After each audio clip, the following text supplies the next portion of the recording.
Lala. Pa? Dito yata sa Saudi Arabia, hindi pa natapos yung kampanya. Sa Manila, natapos na natin. Dito, Saudi, tuloy-tuloy pa rin. Please, upo po kayo. Umupo po kayo. Mahaba-haba itong talumpati na ito. Para gutumin kayo pag nakatayo kayo.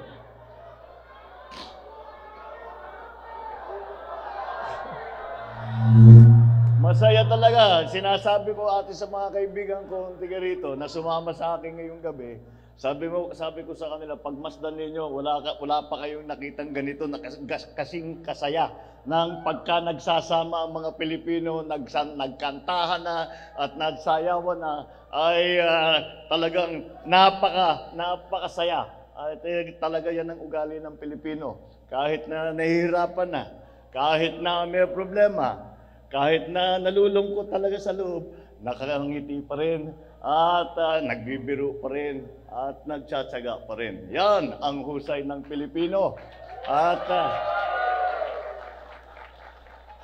unang-una po ay batiin po natin ang mga iba't ibang mga opisyal na sinama natin dito sa Saudi Arabia. Alam nyo po, kagaya ng nabanggit, ay ang sadya po namin dito ay makapag-attend yung unang summit ng GCC, yung Gulf Cooperation, yung mga countries around the Gulf, around the Gulf nations, at ang ASEAN.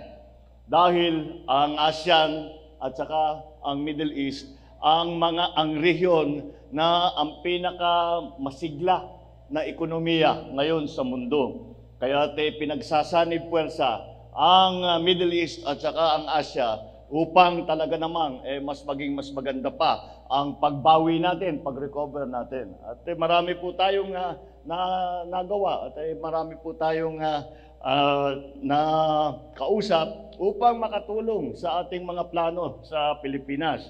Kaya papakilala ko muna po ang ating mga kasama, ang ating mga opisyal na kasama sa ating komperensya, sa ating mga usapin tungkol sa iba't ibang bagay, tungkol sa investment. Andito po ang speaker po ng House of Representatives, Speaker Martin Romualdez. Andito rin po ang ating Finance Secretary, Secretary Ben Jokno. Andito rin po ang Secretary natin ng Department of Trade and Industry, ang ating Secretary Fred Pascual. Kasama rin natin po ang ating Press Secretary na siyang nagdadala ng balita sa mga ginagawa natin habang tayo nagbabiyahe, Secretary Cheloy Garofil.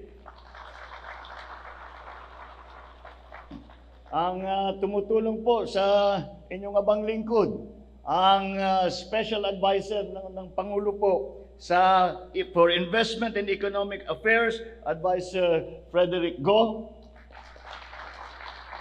Kasama rin po natin ang TESDA Director. Siya po ang namamahala para sa retraining, lalong-lalo na sa mga OFW na nakauwi na ng Pilipinas at naghahanap pa ng bagong trabaho. Ay kailangan po natin ma-training, kailangan po natin tulungan dahil marami pong bagong teknolohiya, marami pong bagong klaseng trabaho na kailangan pag-aralan.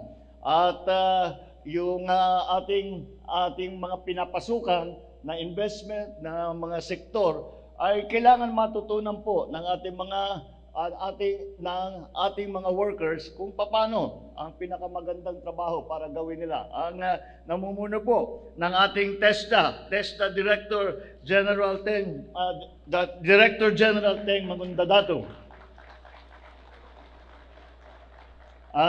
Nandito rin po ang officer in charge po ng migrant workers, si Hans Leo Katnak.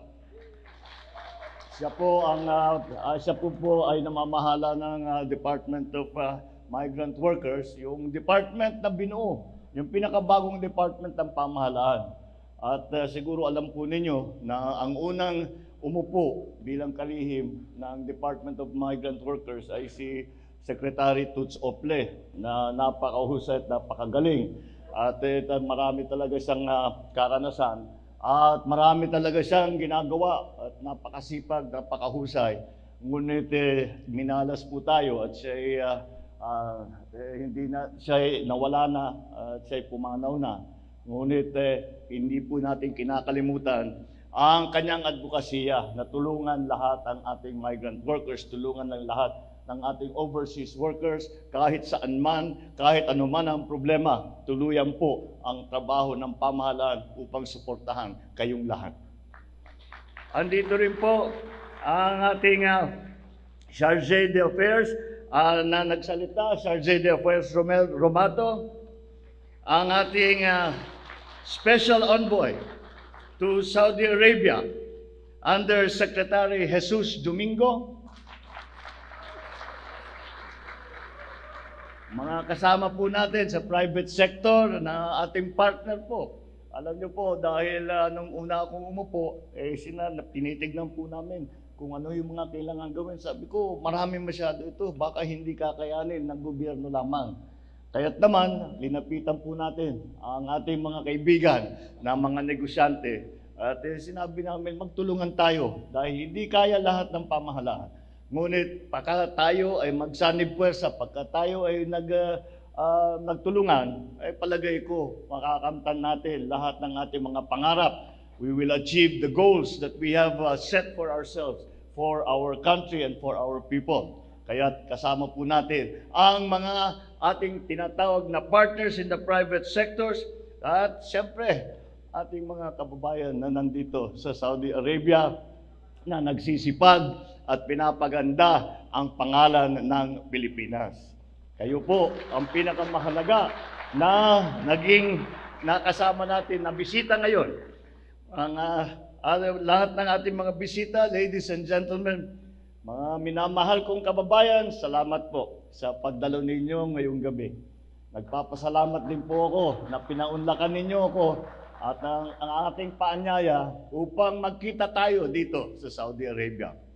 It is always an honor and a pleasure to spend time with the great Filipino community of Saudi Arabia.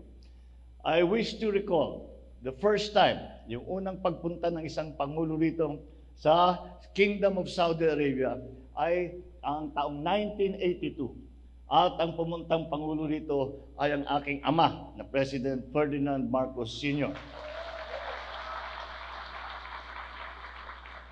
He came to Saudi Arabia. He had a state visit to meet His Majesty King Khalid bin Abdul Aziz Al Saud to renew the good relations between the Philippines and Saudi Arabia and to reassure the kingdom that both countries will remain great friends. And I, as his son, and now as president, will continue in that tradition. Ipapagpatuloy po natin. At yan po, ang naging bahagi sa ating pagpunta rito ay para kausapin ulit ang ating mga kaibigan dito sa Saudi Arabia at hindi lamang sa Saudi Arabia, kung hindi dito sa Middle East, upang tiyakin na ang kalagayan naman ng ating mga mamamayan, ng ating mga Pilipino ay nasa mabuti. At kung may problema man, ay pinag-usapan natin at kaya po nating ayusin. I have come on the gracious invitation of His Majesty King Salman bin Abdul Aziz Al Saud and His Royal Highness Crown Prince Mohammed bin Salman Al Saud to participate in the inaugural ASEAN Gulf Cooperation Council Summit. Dahil miyembro po tayo ng ASEAN, ang Pilipinas ay talagang nais i-promote ang friendship at pagandahin ang relasyon ng ating iba't ibang mga bansa at iba't ibang mga tinatawag na regional blocs. The Philippines' vibrant individual relationships with the GCC countries, ang GCC countries, the Kingdom of Saudi Arabia, ang UAE, Qatar, Kuwait, the Sultanate of Oman, Bahrain, are special because of the millions of Filipinos who have worked and lived and continue to thrive here. Dito lamang sa Saudi Arabia, ang Pilipino ay baka malapit ng aabot ng 1 milyon dahil nasa 760,000 na yata tayo. At dito Sa Gulf States, ito yung mga nabanggit kong mga bansa, 2.2 million ang Pilipino na nakakalat po diyan.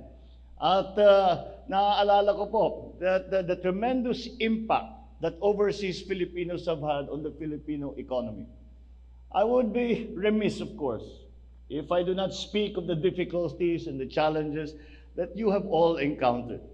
Lahat po kayo ay nagsakripisyo na kayo ay nakahiwalay sa inyong mga mahal sa buhay, sa inyong mga pamilya, sa inyong bansa. But your incredible determination and resilience are truly impressive. On behalf of the government of the Philippines, I convey my gratitude and express my admiration to each and every one of you. You serve as an inspiration to us all. The knowledge and the skills that you have acquired, yung inyong galing at sipag habang kayo'y nandito, have proven to be invaluable assets to the Philippines. Kaya't sasabihin ko sa inyo, dahil pag nakausap ko po, yung mga leader po ng mga bansa, ngayon kanina lang umaga, ay nag-uusap kami. Bago pa ako makapag-hello, makapagbati, lagi na lang sinasabi, ang galing-galing ng mga Pilipino dito sa amin. Ang husay-husay ng mga Pilipino sa amin. Ang babait, ang sisipag ng mga Pilipino rito. Kaya naman, talaga naman, pagka naririnig natin ang national anthem, ay talagang nakakataba ng puso dahil sa inyo. Pagpunta po namin dito, talaga naman ang nararamdaman po namin, proud to be a Pinoy. Maraming salamat sa inyo. So continue to share your experiences to our countrymen and bring technical expertise back to the Philippines. Your efforts have not gone unnoticed. I look forward to your return. With your help, the Philippine government's reintegration programs will continue moving forward towards a brighter future for our country and for our people. Bilang mga huwaran at ulirang kasapi ng lipunan, kayong mga OFW ang pinakamahusay na kinatawan sa kultura ng Pilipinas. As cultural ambassadors have shown the people of the world the kindness, the warmth of the Filipino. You have all contributed to the promotion of the Philippines as a remarkable tourist destination. Lahat po na magkaroon ng OFW at dumami na at nakikilala po tayo, nakakatulong po yun dahil sa sinasabi nila, ito mga Pinoy na nakilala namin, ang gagaling nila, ang huhusay magtrabaho, ang babait, mapagkatiwalaan. Iniiwan yung mga bata sa atin dahil hindi sila nangangamba na baka hindi mabuti ang pagkaalaga sa mga anak nila. Kaya naman nasa puso na nila ang pagmamahal ng Pilipino. Yan po ang inyong ginawa. Yan po ang ipinakita ninyo. Kaya po ang reputasyon ng Pilipino bilang workers, bilang healthcare workers, bilang caregivers, bilang skilled professionals, bilang engineer, bilang contractor, ay po kilalang-kilala na po tayo dahil sa magandang trabaho na inyong ginawa. At kanina lang po, bago po kami pumunta rito, ay nakausap ko po ang Crown Prince. Ang sabi ng Crown Prince, unang-una sabi niya, I have to tell you, my second mother is a Filipina. Sabi, dahil lang nag-alaga pala sa kanya nung bata siya, ay Pilipina. Kaya naman sabi na, mahal na mahal niya ang mga Pilipino. At yung pagmamahal na po yun na sa inyo, ay nararamdaman din po namin sa Pilipinas. At kami naman, para kaming cheering squad ninyo, na sige, galingan ninyo, magpasikat para tayo mga Pilipino ay talagang ang tingin po sa atin ay tumaas ng gusto. Ay sabi po ni Crown Prince, sabi niya sa akin, alam mo ba, sabi niya, that 80% of the ICU personnel are Filipino. 80% in the whole of Saudi Arabia. Sabi niya, pag nawala yung Pilipino dito sa Saudi Arabia, tigil lahat. Sabi niya, talagang ganyan ang dependence namin sa mga Pilipino. Kaya naman talaga naman masasabi natin na ang OFW ay hindi lamang tumutulong sa ekonomiya dahil sa remittances ninyo. Marami nang nangyari na naghihirap ang ekonomiya ng Pilipinas dahil sa remittance na pinapadala ng ating mga OFW ay talagang nabubuhay pa tayo, nakakaahon tayo doon sa mga problemang hinaharap natin. At malaking paghahanga ang nakikita nila dahil matibay, kahit na nagsasakripisyo kayo at malayo kayo sa pamilya ninyo, yun alam natin na yung sakripisyo ninyo ay para sa pamilya ninyo. At kinahahangaan ito dahil ang ating pagmamahal sa ating mga pamilya naging bahagi ng kultura ng Pilipino at ito'y kinahahangaan ng lahat ng makakita na inyong pagmamahal ng inyong mga pamilya, ng inyong mga komunidad at ng inyong bansa. I find that sense of family amongst the Filipino community very inspiring, as do our friends, the locals where the OFWs work. Supporting one another, helping distressed kababayans are traits worth emulating. A strong sense of community is incredibly important, especially for migrant workers.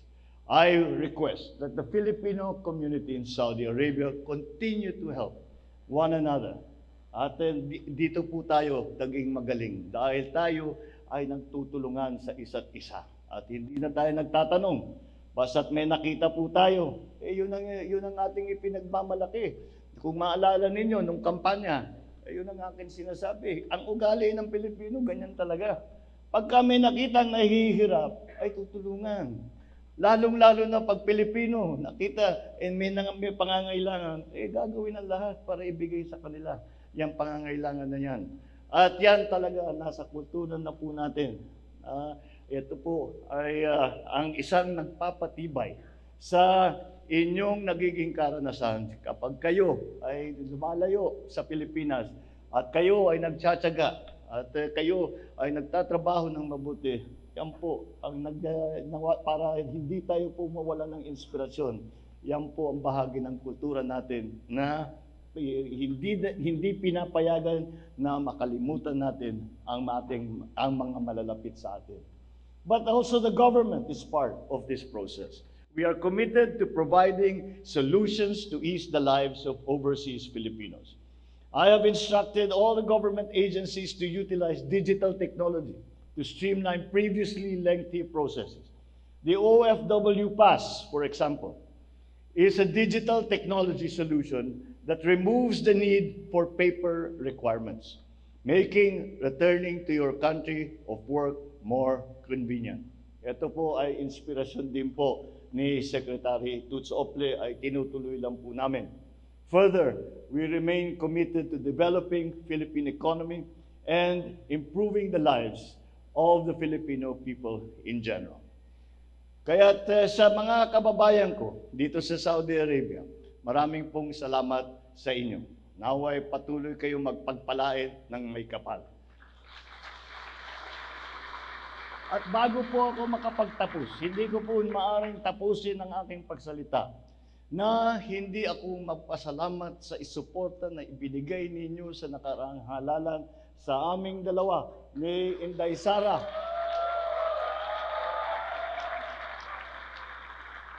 Lalong-lalo na dito sa Saudi Arabia. Hindi naman kami nakapagkampanya rito, pero kayo ay lumabas at nagbigay ng inyong, nagparamdam kayo ng inyong pagmamahal at inyong pagsuporta.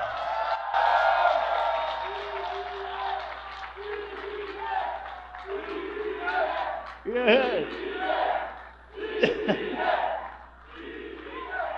Kaya dinala po namin itong dito para maramdaman naman ninyo. Siguro napapanood nyo na lang sa YouTube tsaka sa Facebook yung mga pag-sortie campaign namin.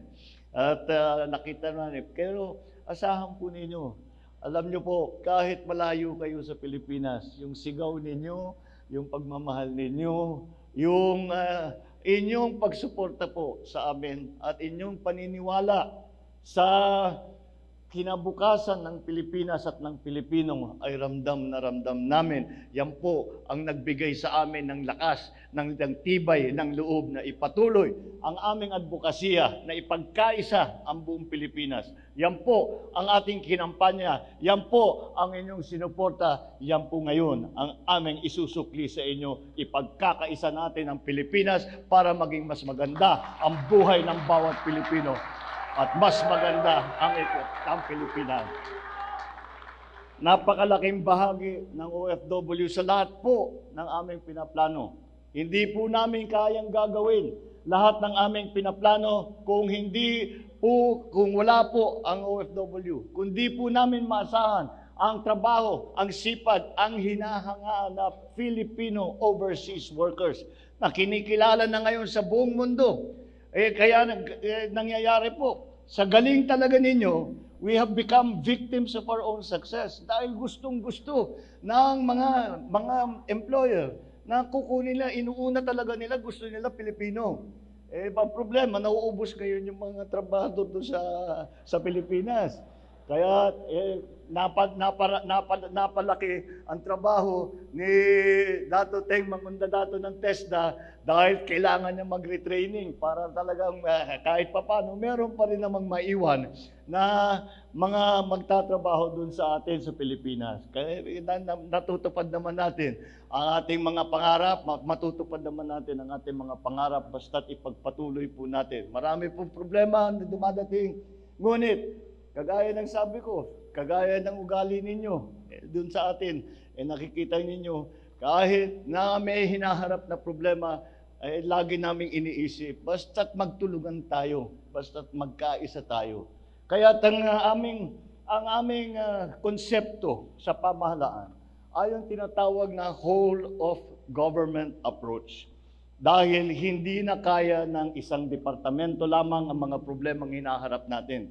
Kailangan lahat ng departamento na makatulong ay kasama sa solusyon sa mga problema. At pinalawak pa natin ito dahil hindi lamang the whole of government concept, kundi the whole of nation concept. Dahil ay sinasabi natin, kailangan natin ang tulong ng lahat ng Pilipino para pagandahin ang Pilipinas. Kung tayo ay hindi kasama, hindi nagkakaisa, kung saan-saan po tayo humihila, kung saan-saan po tayo tumutulak.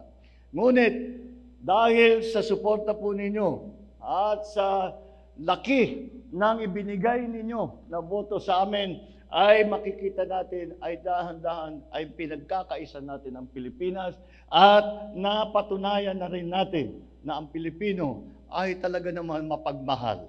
Ang Pilipino talaga ay may lahi ng kabayanihan na hindi mawawala kahit saan man napunta, sa Saudi Arabia man, o maiwan man sa Pilipinas, o mapunta kung saan, sa Europe, sa Italy, kung saan-saan nasa Pilipino.